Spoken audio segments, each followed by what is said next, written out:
নমস্কার, রোববারে বিনোদনে আজকের পর্বে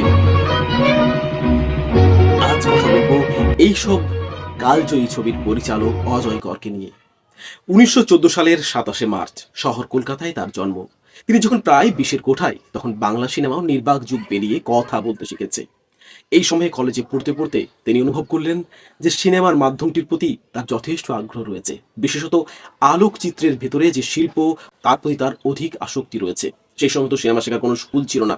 তখন বাংলা স্টুডিওগুলোর প্রত্যেকটিরই ছিল নিজস্ব ল্যাব, নিজস্ব লাইট, ক্যামেরা, সবকিছু ছিল প্রত্যেকটি স্টুডিওতে।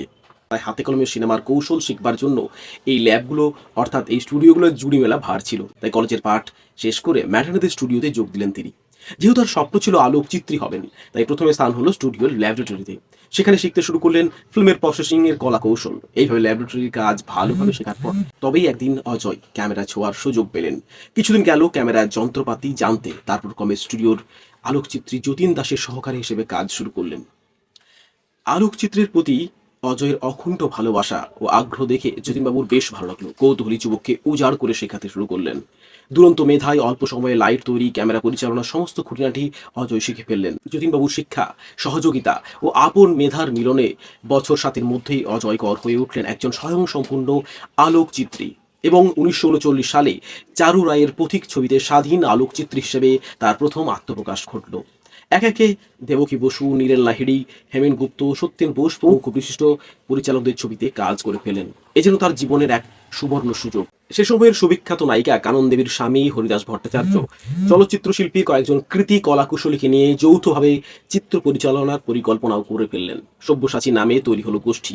সেই গোষ্ঠীতে যোগ দিলেন অজয় কর। একে একে অনন্যা, বামুনের মেয়ে, মেজদিদি ইত্যাদি ছবি গোষ্ঠীগতভাবে পরিচালনার কাজ তিনি করলেন। ফলে পরের বছরই স্বাধীন আলোকচিত্রী ও চিত্র পরিচালক হিসেবে আত্মপ্রকাশ করতে দেরি ও দ্বিধা করলেন না পরিচালক অজয় কর। স্যার অর্থাৎ কোনান ডয়েলের দ্য হাউন্ড অফ বাস্কারভিলস রহস্য উপন্যাসের ছায়া অবলম্বনে তৈরি করলেন জিঘাংসা।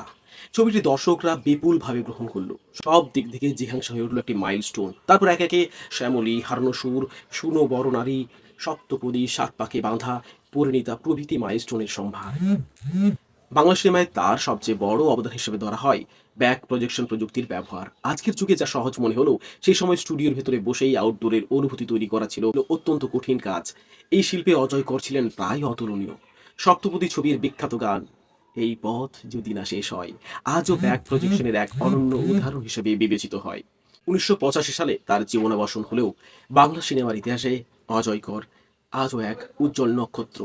তার ছবিগুলো প্রমাণ করে কেন বাংলা সিনেমার সেই সময়টাকে আমরা আজও স্বর্ণযুগ বলে মনে রাখি।